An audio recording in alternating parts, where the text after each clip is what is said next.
বিয়েতে ৫১টা শাড়ি পেয়েছিল মেয়েটা। অষ্টমঙ্গলায় ফিরে এসে আরও ৬টা। এত শাড়ি একসঙ্গে সে জীবনও দেখেনি। আলমারির প্রথম থাকে সে রাখলো সব নীল শাড়িদের।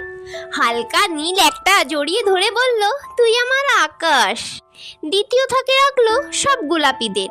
একটা গোলাপিকে জড়িয়ে ধরে বলল, তোর নাম অভিমান। তৃতীয় থাকে ৩টে ময়ূর, যেন ৩ দিক থেকে ছুটে আসা সুখ। তেজপাতা রং শাড়িটার নাম দিল বিষাদ। সারা বছর সে শুধু শাড়ি উপহার পেল।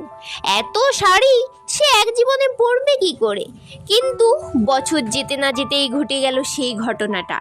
সন্ধ্যের মুখে মেয়েটি বেরিয়েছিল স্বামীর সঙ্গে চাইনিজ খেতে।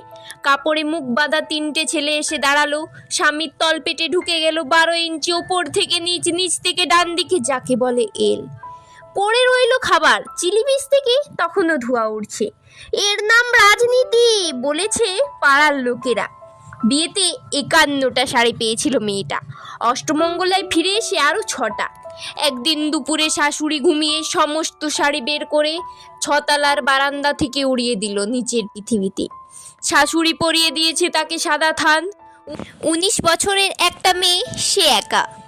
কিন্তু সেই থানও এক ঝটকায় খুলে নিল ৩জন পাড়ার মোড়ে। এক নগ্ন সদ্য বিধবা মেয়ে দৌড়াচ্ছে আর চিৎকার করছে, বাঁচাও বাঁচাও। পিছনে ৩জন, সে কি উল্লাস! নির্বাক পাড়ার লোকেরা।